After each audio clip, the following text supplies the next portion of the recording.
रुक रुक, क्या कर रहा है? मोबाइल चार्ज करने की कोशिश कर रहा हूँ। इस मोटर से मोबाइल चार्ज कर पाएंगे? इसी को जानने के लिए वीडियो को शुरू से लेकर लास्ट तक देखना और चैनल में नए हो तो सब्सक्राइब करके बेल आइकन को दबा देना।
इसको टेस्ट करके देखते हैं।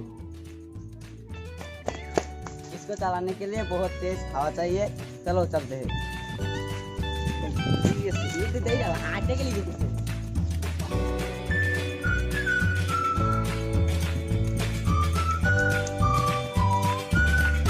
चलो अब इससे मोबाइल चार्ज होता है या नहीं देखते हैं। कनेक्शन खोल लिया है, आप इसको चार्जर में लगा के देखते हैं।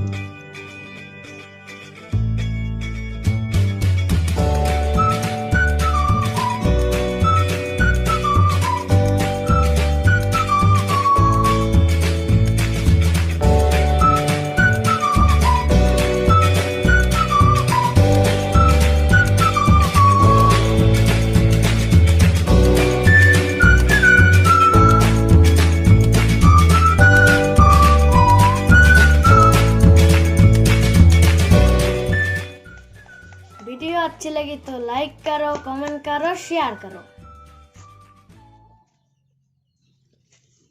इससे मोबाइल चार्ज नहीं होगा, सिर्फ एक लाइट ही जल सकते हैं।